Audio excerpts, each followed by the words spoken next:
A millionaire fakes paralysis to test his girlfriend, but it's the housekeeper who truly loves him. The afternoon sun filtered through the bulletproof windows of the BMW, creating golden reflections on the leather dashboard. Robert Thompson adjusted the Rolex on his wrist, his brown eyes fixed on the entrance of a high-end boutique on Fifth Avenue.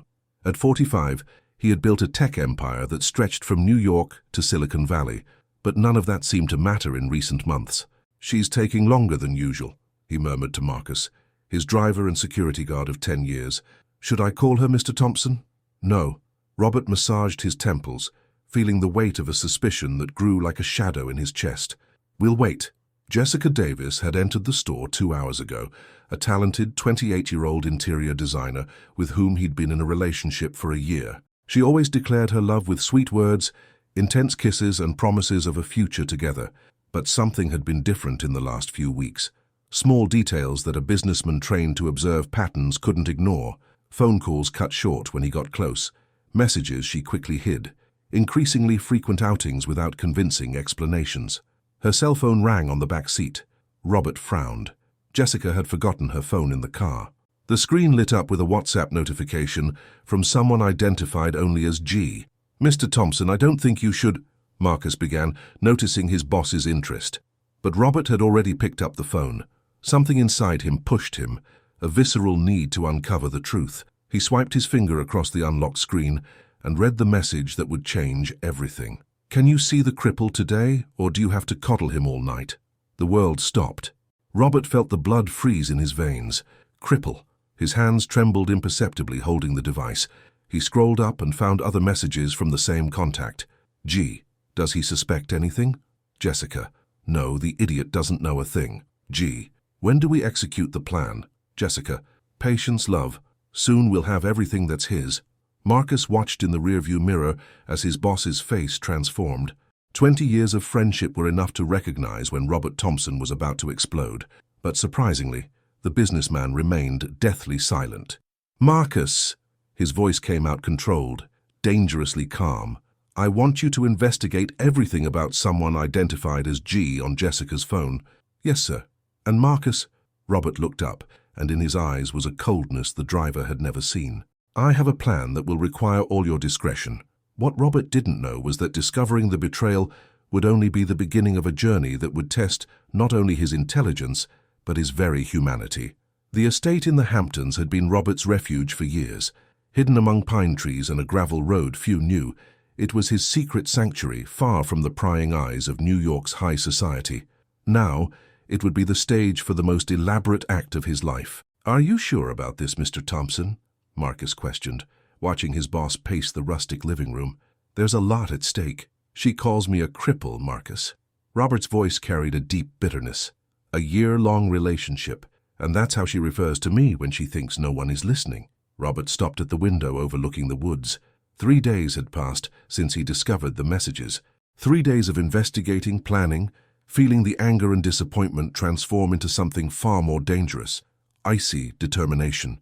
"I found out who G is," Marcus said, consulting his notes. "Gregory Foster, 38, a lawyer. He worked for you 5 years ago." "Greg," Robert clenched his fists. "I fired him for irregularities in contracts. How could I have been so blind?" "From what I've gathered, they've been meeting for at least 6 months. Always in discreet places. Hotels in Midtown, restaurants off her usual route." Robert turned, his eyes shining with an idea that was beginning to take shape. "Marcus, I need you to spread a story. Robert Thompson has been in a serious accident on the Long Island Expressway. Critical but stable. He's going to be paralyzed from the waist down." "Sir? I'm going to pretend to be in a wheelchair. I want to see just how far my dear girlfriend's devotion goes." Marcus swallowed hard. In 10 years of working for Robert, he had witnessed billion-dollar deals, decisions that changed the course of entire companies, but he had never seen his boss with such grim determination. "What if she finds out?" "She won't. You're going to help me prepare everything. We'll adapt the house on the Upper East Side, get medical equipment, medication. When I return from the hospital, I want the performance to be perfect." Robert walked to a table where he had spread out blueprints of the house. Every detail was being calculated with the precision of someone who always turned obstacles into opportunities. "The housekeeper, Maria, can't know anything. She's the only genuine person in that house. Her reactions will be our barometer of reality." And after? When you found out everything you need to? Robert smiled, but there was no warmth in it. It was the smile of a predator that had found its prey. After, Marcus, we're going to teach her a lesson about loyalty and consequences that she will never forget. The plan was taking shape, as complex as the business strategies that had made Robert one of the richest men in the country. But this time, it wasn't about profit or market expansion. It was about justice. Mount Sinai Hospital. The name sounded convincing enough when Marcus called Jessica 3 days later, his voice filled with practiced concern. Miss Davis, you need to come right away. Mr. Thompson was in an accident on the LIE. It's serious, but the doctors say he'll survive. On the other end of the line, there was a silence that lasted 3 seconds.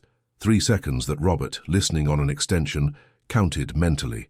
3 seconds in which a loving girlfriend should have screamed, cried, despaired. I'm on my way, was all Jessica said. Robert hung up and looked at Marcus, who was finishing the final touches on the makeshift hospital room. The Upper East Side townhouse had been transformed into a Hollywood-worthy set. Grab bars installed in the bathroom, a rented hospital bed, fake medications strategically placed on the nightstand. She took a long time to react, Marcus observed. Exactly what I expected. Robert tested the wheelchair, faking difficulty transferring from the bed. Let's see what kind of actress my girlfriend really is. Maria, the 42-year-old housekeeper who had cared for the house for 3 years, entered the room with tears in her eyes, carrying a bouquet of flowers from the garden. Mr. Thompson, you gave me such a scare. Her voice trembled with genuine emotion. When Marcus told me, I thought I was going to faint. How are you feeling? Do you need anything? I made that vegetable soup you like. Robert felt a pang in his chest at Maria's sincerity. She had come from West Virginia to support her daughter studying at a state university and had always shown him authentic affection. It was painful to deceive her, but necessary. I'm okay, Maria, just different. He gestured to his legs. It's going to be a difficult time. Don't you worry, sir. I'll take care of you like you were my own brother. The door opened and Jessica entered. Robert watched her closely, analyzing every micro-expression as he would in his most important business meetings. Hi, honey. Jessica approached the bed, but kept her distance. She didn't run to hug him, she didn't cry, she didn't ask about his pain or how he felt. How are you? Alive, Robert answered, testing her. The doctors said I might never walk again. Oh, a pause. That's terrible. Maria sniffled softly, wiping her tears with her apron. Jessica discreetly checked her phone. I have to take an important work call, Jessica said, already heading for the door. I'll be right back. When she left, Maria shook her head in disapproval. Forgive me for saying so, Mr. Thompson, but that's not how a woman who's in love reacts when her boyfriend nearly dies. Robert smiled sadly. Sometimes people react in different ways, Maria. Different is one thing. Cold is another. That night, through the cameras Marcus had secretly installed throughout the house, Robert watched Jessica in the garden. She was talking on the phone, gesturing excitedly, even laughing at times. Not a trace of worry or sadness. When she returned to the room, she gave him a quick kiss on the forehead. I'm tired, honey. I'm going to sleep in the guest room so you can rest better. Robert feigned understanding, but inside every piece of the puzzle was falling perfectly into place. Jessica wasn't just cheating on him. She was counting the days until his supposed disability became her opportunity. What she didn't imagine was that Robert Thompson had spent his entire life turning apparent weaknesses into strategic advantages. And this would be his masterpiece. 2 weeks in the wheelchair were enough for Robert to witness the true nature of the people around him, and the contrast was disturbing, like a painting split between light and shadow. Good morning, Mr. Thompson. Maria entered the room with the breakfast tray, a genuine smile lighting up her face. I brought you homemade blueberry muffins, just how you like them. And look, she pointed to the window, what a beautiful morning. How about we have breakfast on the terrace? Robert observed her dedication in every gesture. Maria had reorganized the entire household routine around his supposed needs. She set up a low table on the terrace, found cushions to make the wheelchair more comfortable, and even researched diets for people with spinal cord injuries online. Maria, you don't have to do all this. Of course I do. She helped him move to the terrace, a motherly care in every movement. My daughter called me from college yesterday. She said she's praying for you every day. Mum, she said, take good care of Mr. Thompson. He's always been good to us. Robert's heart tightened. The prayers of a young woman he barely knew for his fictitious recovery while his own girlfriend. Where's Jessica? Robert asked, though he already knew the answer. She left early, said she had a client meeting. Maria grimaced. Every day she has a client meeting. Since your accident, she's never home. As if summoned by the conversation, Jessica appeared on the terrace. Impeccable clothes, perfect makeup, expensive perfume wafting in the air. The contrast with Maria in her simple apron and work-worn hands was stark. "Hi, honey, how did you sleep?" Jessica leaned in for a mechanical kiss on Robert's cheek. "Fine. And you? How was the meeting?" "Oh, you know, annoying client, complicated project." She checked her phone as she spoke. "Listen, I have to go out again. A meeting at the office, then I have to look at some materials at a showroom." Robert noticed Maria discreetly roll her eyes as she poured Jessica a coffee. "Jessica," Robert took her hand, "you're barely home since the accident. I understand you have work, but—" "Robert, please." Jessica pulled her hand away impatiently. "You know I have to keep my projects going. The bills don't stop just because you're like this." The silence that followed was deafening. Maria stopped pouring coffee, staring at Jessica in disbelief. Robert felt a cold anger rise up his spine. "Of course, you're right." Robert forced a smile. "Go on, don't worry about me." Jessica was already on her feet, purse slung over her shoulder. "I'll be back for dinner. Maria takes good care of you, right, Maria?" "I do, Ms. Davis. Someone has to." Maria's reply had a barely disguised edge. Jessica didn't even notice, already focused on her phone as she walked to the door. When they were alone, Maria exploded. "Mr. Thompson, forgive me, but that woman doesn't care about you at all. What kind of girlfriend abandons her man when he needs her the most?"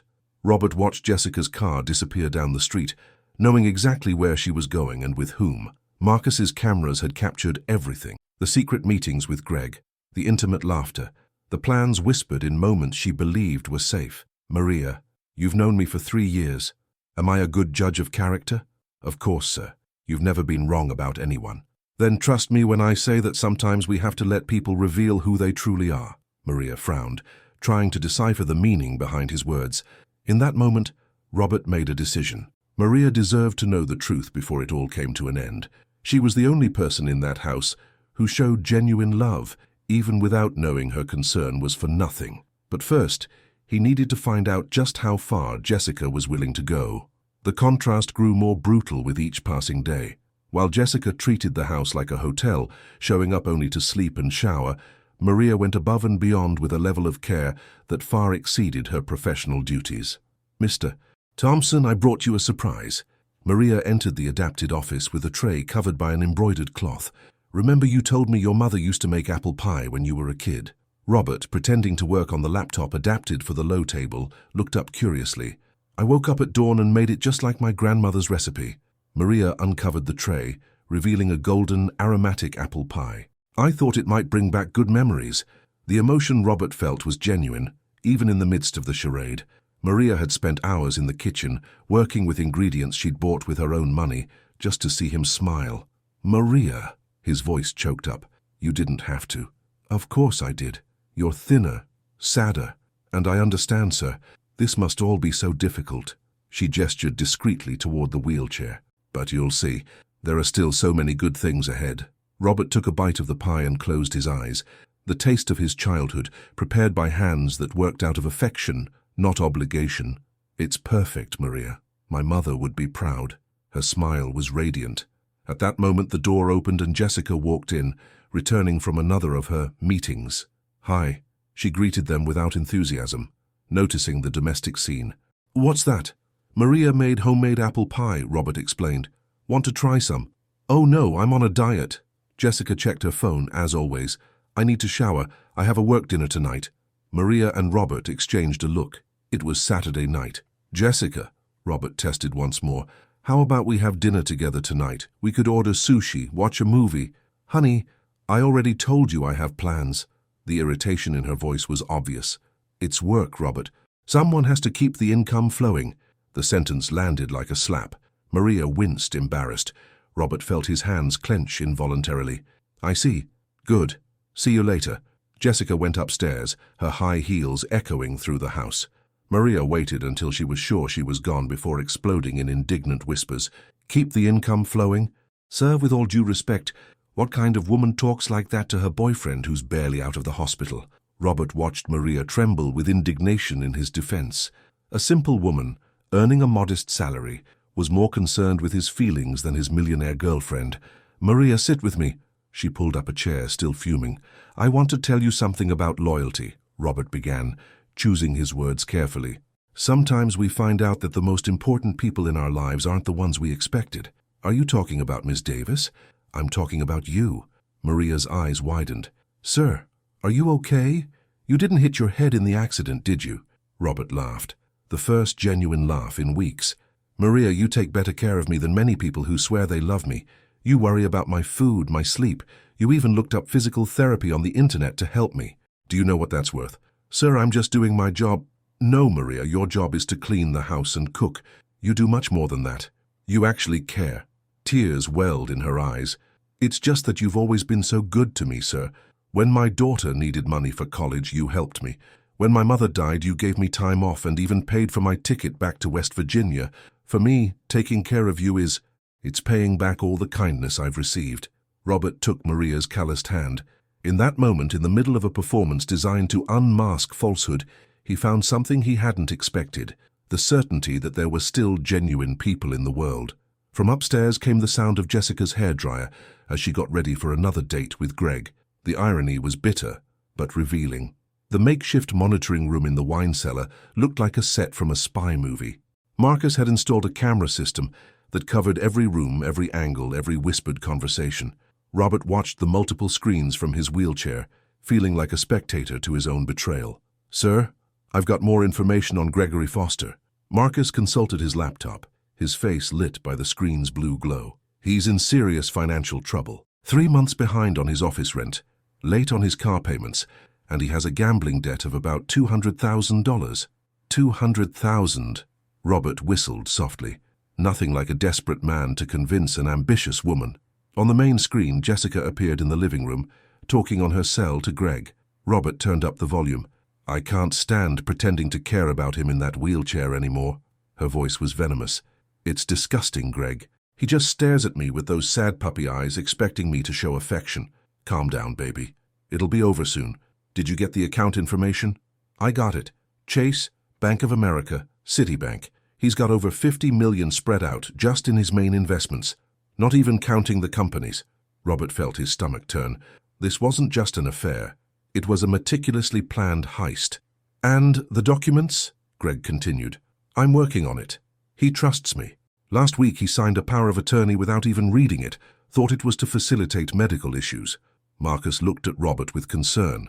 "Sir, that power of attorney, it's fake," Robert whispered. "I gave her one with no legal value, but they don't know that." On the screen, Jessica continued. "The hardest part is dealing with the housekeeper. Maria is constantly judging me, as if I'm obligated to be his nurse. Forget the housekeeper. Focus on the plan. How much more time do you think you need?" 2 more weeks, Max. I need him to sign a few more documents. Then we can have him declared mentally incompetent, take full control of the accounts and disappear to Europe," Greg finished. Robert clenched his fists. The conversation went on for another 15 minutes, detailing every aspect of the plan, forging documents, fraudulent bank transfers, even the possibility of having him committed to a psychiatric clinic against his will. "Marcus," Robert turned to his driver, his voice as controlled as ice, "I want you to install 1 more camera in the laundry room where Maria usually works." "Why?" "Because I'm sure she's going to be their next victim, and I want to protect her." As if materialized by his thoughts, Maria appeared on the kitchen screen, preparing chamomile tea for Robert. Jessica entered the kitchen, ending her call. "Maria, I need to talk to you." Robert and Marcus leaned forward, anticipating the worst. "Yes, Miss Davis? Have you noticed anything strange about Robert's behavior lately?" Maria frowned. "Strange how?" "I don't know. Confused, forgetful. Sometimes he says things that don't make sense." Robert froze. "They were trying to build a case to have him declared mentally unfit. Miss Davis, Mr. Thompson is more lucid than a lot of people walking around on 2 legs, Maria answered firmly. "He's sad, yes, because of the accident, but his mind is working perfectly." "Are you sure? Because I've noticed a few things." "What kind of things?" Maria's voice had a defiant tone Robert had never heard. "Never mind. It was just an observation." Jessica left the kitchen, but not before casting a calculating look at Maria. Robert immediately understood what was happening. "Marcus, they're not going to stop with me. If Maria keeps defending my sanity, she'll become a problem for them." What are we going to do? Robert watched Maria on the screen, finishing the tea with her usual care, a simple woman who had no idea she was at the center of a multi-million-dollar conspiracy. We're going to accelerate our own move. It's time for the next step.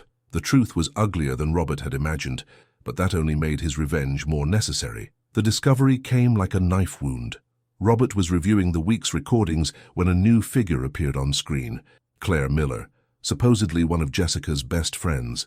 I can't believe she brought Claire into this, Robert muttered, watching the 35-year-old woman enter the living room with a folder of documents. Claire was an architect. She had worked on a few of Robert's projects years ago. A competent professional he respected. Seeing her conspiring with Jessica and Greg felt like discovering that even his positive memories were tainted. How's our special patient? Claire laughed, pulling papers from the folder. More pathetic every day, Jessica replied. This morning he tried to get me to watch a movie with him, as if I'd waste my evening babysitting a cripple. The word cut Robert like a razor. Every time he heard it, a part of his soul died. I brought the documents you asked for, Claire said, handing over a folder. Declaration of mental incompetence, an irrevocable general power of attorney, and authorization for compulsory psychiatric commitment. Perfect. With this, we can have total control over him. Greg appeared on screen, entering through the back door as he always did. Any trouble with the housekeeper? He asked, kissing Jessica. Maria's being a real pain, Claire answered. She defends Robert like a lioness. Yesterday she challenged me when I asked about his mental confusion. We need to get rid of her, Greg suggested. Robert felt his blood boil. It wasn't enough to rob him. They wanted to harm Maria too. Hold on, Jessica intervened. If we fire Maria now, it'll look suspicious. Better to wait until the whole plan is executed, then we'll get rid of her along with the general house cleaning. General house cleaning? Robert whispered to Marcus. On the screen, Claire explained, the idea is to present Robert as a man who became mentally unstable after the accident, unable to manage his own life, needing permanent care. Jessica takes over as legal guardian, Greg as the responsible attorney, and I as the administrator of the assets. And we split everything 3 ways, Greg added. Robert leaned back in his chair, processing the scale of the conspiracy. It wasn't just 2 traitors driven by passion and greed. It was a professional operation, with 3 criminal minds working together to utterly destroy him. Marcus, I need you to do something for me. Yes, sir. I want you to find a private lawyer, the best criminal attorney in New York, and a private investigator too. I need enough evidence to put all 3 of them in jail. Already on it, sir. I have an excellent contact. Edward Martin specializes in white-collar crime. On the screen, the conspirators continued planning. Jessica showed Robert's bank statements, Claire noted down amounts, and Greg calculated percentages. When do we make our move? Greg asked. Next week, Jessica decided. Robert will sign the last documents on Monday. On Tuesday, we file the petition for conservatorship. On Wednesday, he's committed, and we have control of everything. And if he resists? How? Who's going to believe a paraplegic man with mental problems against 3 respected professionals presenting medical reports and documents signed by the man himself? The laughter of the 3 echoed through the monitoring room. Robert felt a rage he had never experienced in his life. It wasn't just the theft of his money that infuriated him. It was the calculated humiliation, the systematic destruction of his dignity. Mr. Thompson, Marcus touched his shoulder, are you sure you want to continue with this? Robert looked at the screens, where 3 people he should have trusted were planning his complete ruin. Then he glanced at another screen, where Maria was arranging fake medicines with genuine care. Marcus, they have no idea who they're dealing with. Robert Thompson didn't build an empire by giving up at the first sign of trouble. What's our next move? Robert smiled. For the first time in weeks, it was a real smile. Predatory, but real. We're going to give them exactly what they want, and then we're going to teach them the true meaning of the word consequence. Monday arrived with an overcast sky and a heavy energy that seemed to promise a storm. Robert was in his adapted office, pretending to work on his laptop, when Jessica entered with a folder of documents. Honey, I brought some papers for you to sign. Her voice was honey over poison. Medical stuff, adjustments to your health plan, things like that. Robert looked at the documents he recognized immediately from the recordings. The petition for conservatorship, fake powers of attorney, declarations of incompetence, all perfectly prepared by Claire. Of course. Let me take a look. Oh, you don't need to read everything. It's a lot of technical jargon. Jessica approached, placing a rehearsed hand on his shoulder. "Trust me." Robert feigned hesitation. "I don't know, Jessica. It's a lot of documents." "Robert," her voice became firm, "do you trust me or not?" The question echoed in the office. Robert looked up at her, seeing her clearly for the first time in months. The light green eyes that had once charmed him now revealed only cold calculation. "I trust you," he lied, signing the fake documents Marcus had prepared, legally worthless papers that looked identical to the originals. Jessica smiled, kissing his forehead. "There. Now you can rest easy, knowing everything is taken care of." That afternoon, Claire stopped by for a friendly visit. Robert received her in the living room, watching as she studied his condition with the eyes of a forensic expert. "How have you been feeling, Robert?" Claire sat across from him, a notepad discreetly positioned. "Jessica told me you've been having some episodes. Mental confusion, memory lapses. It's normal after a head trauma." Robert feigned disorientation. "Sometimes I wake up and don't know what day it is, or I forget conversations I've had. It's strange." Claire wrote it all down with poorly concealed satisfaction. "Have you felt capable of making important decisions? Managing your businesses? It's difficult. Sometimes I think it would be better if someone else handled those things for me." Claire's eyes lit up. "It's good that you recognize that, Robert. It's a sign of maturity." Maria came in with coffee, greeting Claire politely. Robert watched the architect study the housekeeper, as if calculating her potential for interference. "Maria, how have you found Robert's state?" Claire asked casually. "State? What state, Ms. Miller?" "Mental, emotional. Jessica told me he's been different." Maria frowned, looking from Claire to Robert. "Mr. Thompson is the same as he's always been. Sad about the accident. That's natural. But his mind is sharper than most politicians out there." Claire forced a smile. "That's good to hear." When they were alone, Robert took Maria's hand. "Maria, I need to tell you something very important." "Yes, sir?" "Soon. Some people might come here saying I'm not right in the head, that I need medical help." Maria's eyes widened. "What do you mean?" "I can't explain everything right now, but I need you to trust me. If anyone tries to take me from here against my will, if they say I'm crazy or incompetent, you'll know it's a lie." "Sir, you're scaring me." Robert took a deep breath. "Maria, do you trust me? With my life? Then help me when the time comes. And when this is all over, I promise I will explain every detail." That night, Robert watched on the cameras as Jessica, Greg, and Claire celebrated in the garden. Expensive champagne, loud laughter, hugs of anticipated victory. "Tomorrow I file the petition for conservatorship," Greg said, raising his glass. "On Wednesday, Robert Thompson officially no longer exists as a competent person. And on Thursday, we're in Miami," Jessica added, "with $50 million to start our new life." Robert turned off the screens and went to his room. Tomorrow would be the day of truth, the day they would discover that Robert Thompson had always been 3 steps ahead of any opponent, and that underestimating a man who built an empire had been the biggest mistake of their lives. Wednesday dawned with Robert pretending to be more confused than ever. Marcus had coached him on every detail of the final performance: disjointed gestures, a lost gaze, nonsensical phrases interspersed with moments of lucidity. "Jessica, what day is it?" Robert asked at breakfast, as Maria served him with genuine concern. "It's Wednesday, honey." "Wednesday? Wednesday?" Robert shook his head. "I can't remember what I did yesterday." Jessica exchanged a satisfied look with Greg, who had arrived early with more documents. "It's normal, Robert. That's why I've brought Dr. Henry Stevens to examine you." The psychiatrist entered the room, a man in his 50s with gold-rimmed glasses and a professional expression. Robert knew from Marcus's investigation that Dr. Stevens had lost his medical license 2 years ago for falsifying reports. Perfect for the conspiracy's purposes. "Mr. Thompson, I'm Dr. Stevens. I'm going to ask you a few questions, all right?" The fake consultation lasted an hour. Robert gave confused answers to some questions, lucid ones to others, creating a pattern that suggested mental instability. Dr. Stevens noted everything with the satisfaction of someone who knew exactly what conclusion he was meant to reach. "Unfortunately," the doctor announced to Jessica and Greg, "Mr. Thompson shows clear signs of early-onset vascular dementia, likely brought on by the trauma of the accident. I recommend immediate commitment to a controlled environment." Maria, who was watching from the kitchen doorway, approached indignantly.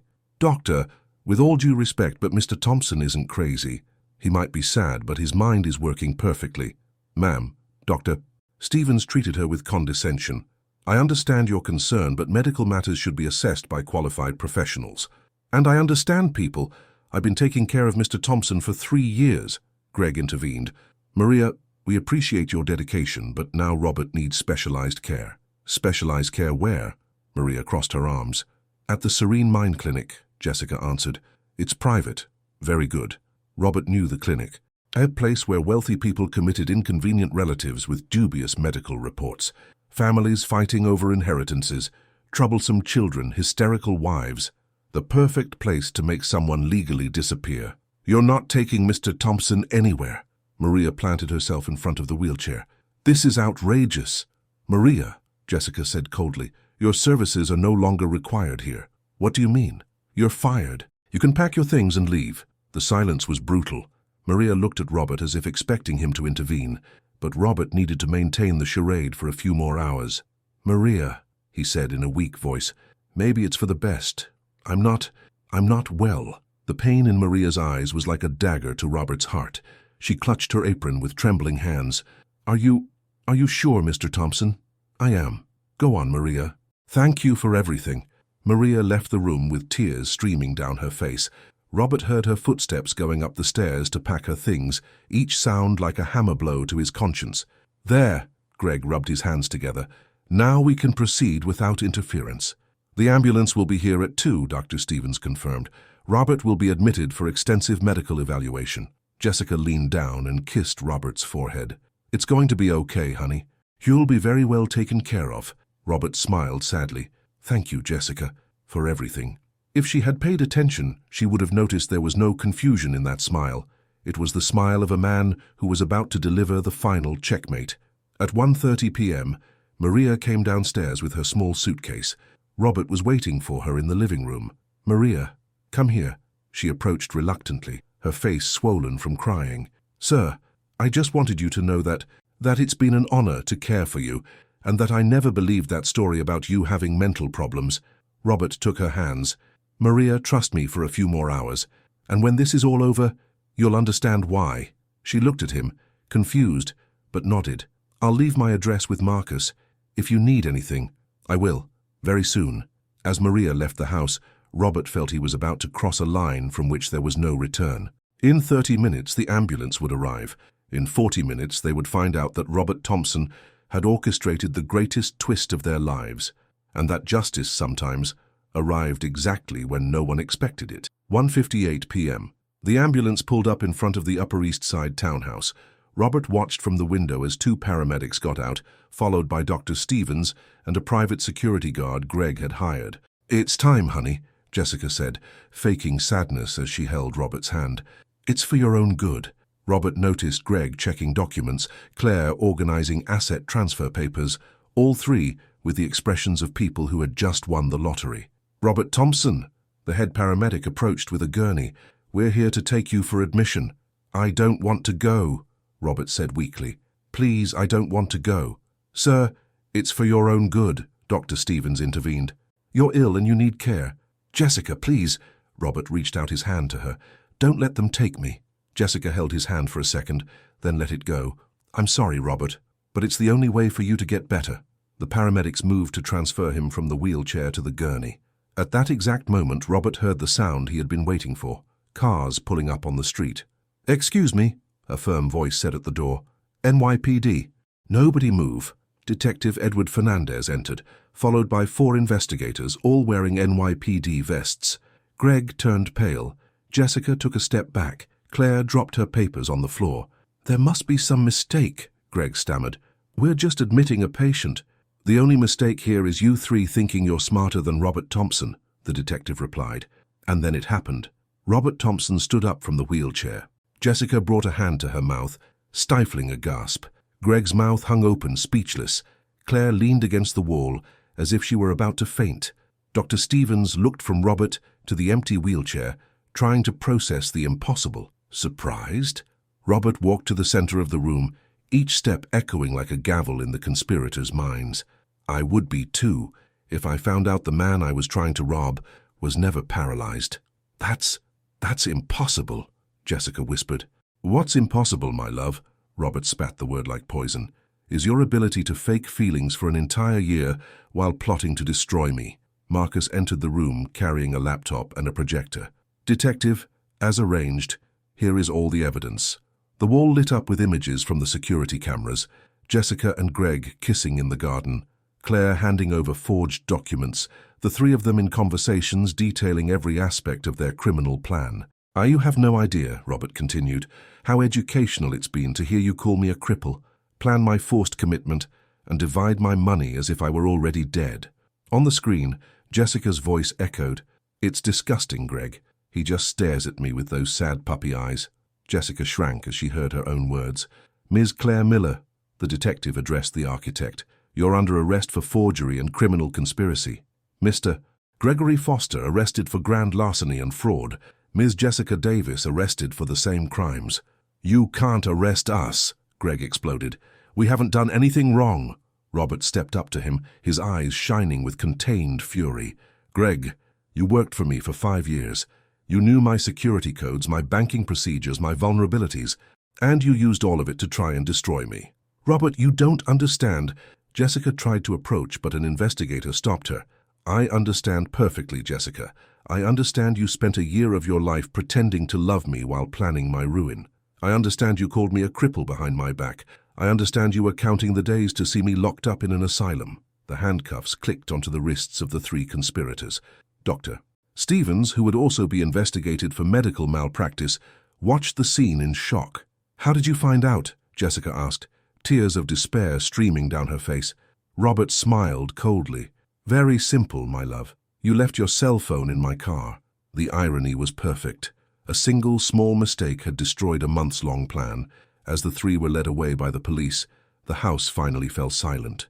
Robert sat on the sofa, feeling the emotional weight of everything that had just happened. Marcus approached. "And now, sir, now," Robert looked out the window where Maria had left hours before. "It's time to fix what really matters." Robert found Maria sitting on a bench in a small park near Grand Central, still holding her small suitcase. She stared at the street traffic with lost eyes, like someone who had lost not just a job, but faith in people. "Maria," she turned, her eyes widening as she saw him walking normally toward her. "Mr. Thompson, how weren't you?" She looked at his legs, then at his face, trying to process the impossible. "May I sit?" Maria made space on the bench, still in shock. "Maria, I need to tell you the truth about everything that happened." For 20 minutes, Robert told her every detail of the ruse. The forgotten phone, the discovered messages, the plan to feign paralysis, the cameras, the uncovered conspiracy. Maria listened in silence, expressions flashing across her face like clouds on a stormy day. "So, you were never paralyzed?" she asked at the end. "Never. And I spent 3 weeks making you apple pie, special soups, learning about physical therapy?" Her voice rose an octave. "Yes. And crying every night asking God for a miracle." Robert lowered his head. "Yes." Maria shot up from the bench, indignant. "Robert Thompson, you made a fool of me. Maria, I know it seems—" Seems? She gestured wildly. "I was preparing fake medicine for you, cutting your food into tiny pieces. My daughter in college held a prayer circle." Robert waited for her to vent, understanding that he deserved every word of her anger. "But there's one thing," Maria continued, "that I can't understand." "What's that?" "Why didn't you tell me the truth from the beginning?"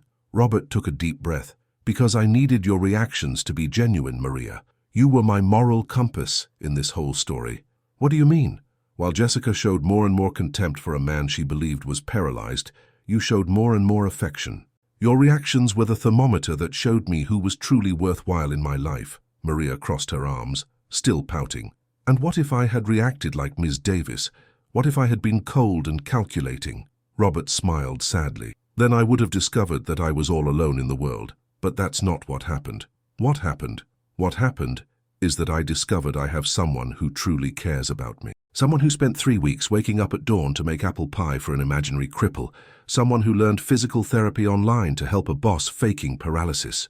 Maria sat back down on the bench, processing his words. "You hurt me, Mr. Thompson. I know, and I am sorry. But," she sighed, "I understand why you did it. If it were me, I think I'd want to know who really cared too." Robert took her hand. "Maria, I want to make you a proposition." "What kind of proposition?" "I no longer want you to be my housekeeper." Maria's face fell. Are you firing me for good? No. I want you to be my personal assistant. Triple your current salary, full health insurance for you and your daughter, help with her college tuition, paid vacation. Maria's eyes widened. Are you serious? More serious than I've ever been in my life. Maria, you've shown a loyalty and affection that are priceless. People like that don't clean floors. People like that run important business. But sir, I don't know anything about business. You know the difference between right and wrong. You know how to judge character. You know how to take care of people. That's worth more than any MBA. Maria wiped away a tear that insisted on falling. And Ms. Davis, what's going to happen to her? Jessica, Greg, and Claire will face justice for grand larceny and criminal conspiracy. They'll probably get a few years in prison. I don't feel the least bit sorry for them. Neither do I. Maria looked at Robert with a new expression, no longer that of an employee to a boss, but of an equal. I accept your offer, Mr. Thompson, but on one condition. What is it? Never deceive me again, not even if it's for my own good.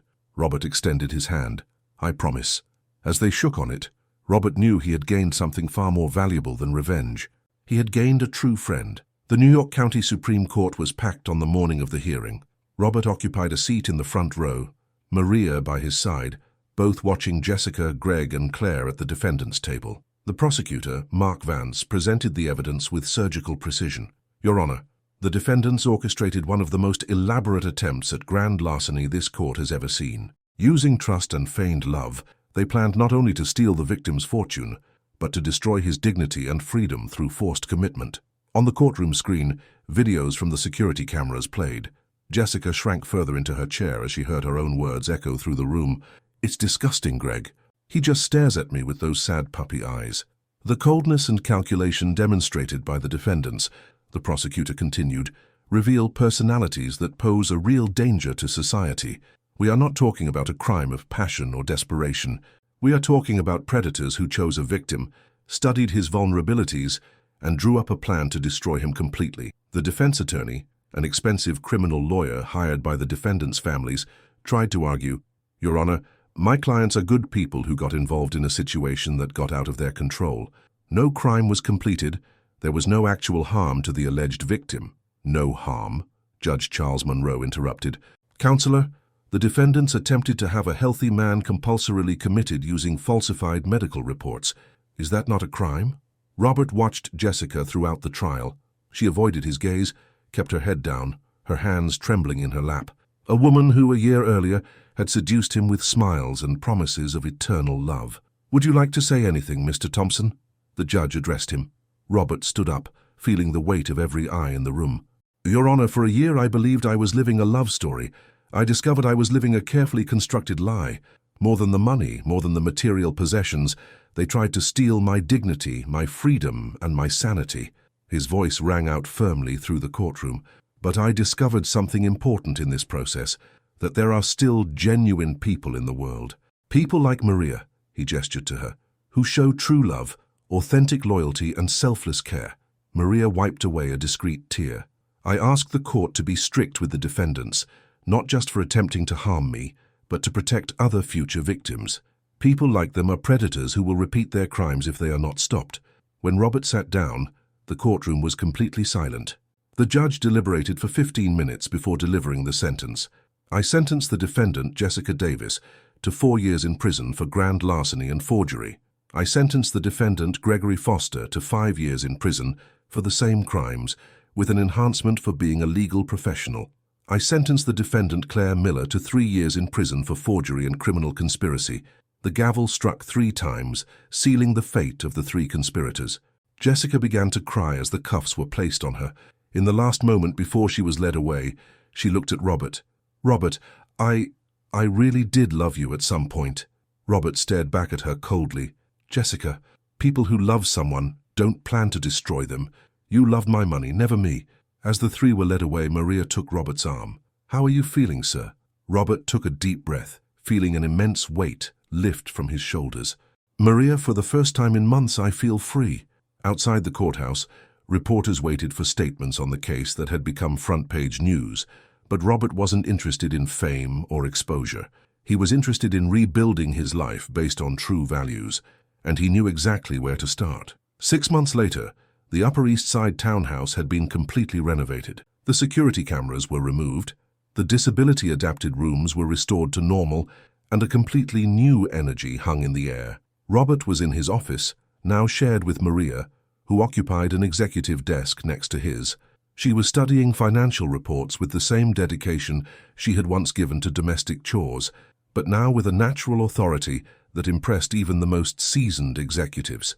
"Mr. Thompson," Maria looked up from her papers, "the board meeting is at 3. Should I review the main points?" "Of course. What's your assessment of the proposal for expanding to the West Coast?" Maria consulted her notes. "Financially viable, socially necessary. It will create jobs in a region that needs them. I think we should move forward." Robert smiled. Maria had developed a sharp instinct for business, but never lost sight of the human side of corporate decisions. It was exactly the partnership he needed. "Any news on our old friends?" "Jessica is serving her time at the Women's Correctional Facility. Greg was transferred to a maximum security prison after trying to bribe a guard. Claire got parole, works at a small architecture firm." Robert nodded. Justice had run its course. He no longer felt anger or a desire for revenge, just a serene satisfaction that consequences had found their recipients. "Marcus brought some interesting news this morning," Maria continued. "What kind of news?" "Remember the Robert Thompson Foundation we created to help the children of domestic workers go to college? Of course. We already have 50 scholarship recipients. And do you know who they hired as the first coordinator?" Robert frowned, curious. "My daughter, Julia. She finished her business degree last month and wants to work in social projects." Robert leaned back in his chair, smiling. Maria's daughter, whose college he had helped pay for years ago, was now returning to help others in the same situation. "Maria, there's something I never told you about why I always helped you and your family." "What?" "My mother was a housekeeper her whole life. She worked in wealthy homes to give me an education and opportunities. When I see you taking care of Julia, I see my mother taking care of me." Maria smiled, finally understanding certain attitudes of Robert's that had always puzzled her. "That's why you never treated me like a regular employee. That's why. And that's why I knew you had the potential for so much more." The phone rang. Maria answered with professionalism. "Robert Thompson's office, Maria speaking." "Yes, he is." "One moment." She covered the receiver. "It's a reporter from the New York Times. Wants to do a story on the businessman who faked a disability to uncover the truth." Robert shook his head. "Tell them I don't give interviews on personal matters." In the months following the trial, Robert had received hundreds of interview requests. The case had become a social media phenomenon, with people debating trust, relationships, and justice, but he preferred to maintain his privacy. "Mr. Thompson," Maria hung up the phone, "can I ask you a personal question?" "Always.